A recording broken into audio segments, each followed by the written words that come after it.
सांगली, मिरज आणि कुपवाड महापालिकेसाठी भाजपकडून 529 जण इच्छुक, 78 जागांसाठी 529 जणांच्या मुलाखती, राज्यस्तरावरून उमेदवारी जाहीर होणार. सांगली, मिरज आणि कुपवाड महापालिकेच्या 78 जागांसाठी भाजपकडून उमेदवारीची चाचपणी करण्यात आली. 2 दिवस इच्छुक उमेदवारांच्या मुलाखती घेण्यात आल्या. यावेळी माजी नगरसेवकांसह नव्यानं इच्छुक असणाऱ्या उमेदवारींनी गर्दी केली. भाजपाचे आमदार, संघटन मंत्री यांनी या मुलाखती घेतल्या. सांगली, मिरज आणि कुपवाड महापालिकेसाठी 20 प्रभागांमध्ये 78 जागा आहेत. यासाठी 529 जण इच्छुक आहेत.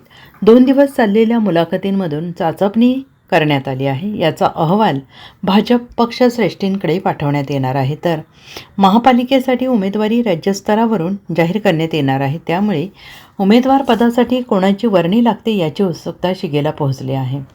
Bureau report, SBN Marathi.